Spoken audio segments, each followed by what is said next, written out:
Filters are a great way of hiding information, so only the information that you want is actually displayed. In this example, we're going to look at the invoice list and how you can filter it so it only displays invoices for a specific customer.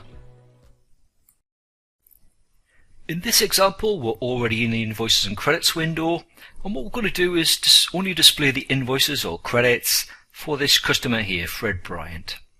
Easiest way to do that is just to make a note of their account reference, so we'll pop into Customers. There he is on the list. The account reference is BRI001. So back to Invoices and Credits, into Filter, and then we need to complete the Filter Criteria window. So in the Join column, we set that to Where. In the field, just so happens account reference is the very first option. So we're going to choose account reference. The condition we choose is equal to, and then in the value we type in the account reference. So BRI001.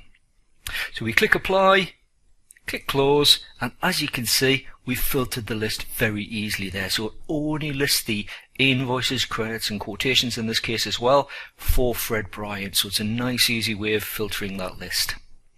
If we want to revert back to the full list, we just switch the filter off. So we can click that button, switches it off, or alternatively we can go into the filter window, click Clear Form, click Apply, click Close, and then we're back to that list. The other option that we could have done is just to put them in the order of name. So we put them in that order, we scroll down the list a little bit, and now we can see the 4 invoices and quotes for Fred Bryant. That's another way of finding that information. But filter option, really simple. You can apply it to the list and it only impacts on your view. So if you are on a multi-user version of Sage Accounts, it won't impact on anyone else.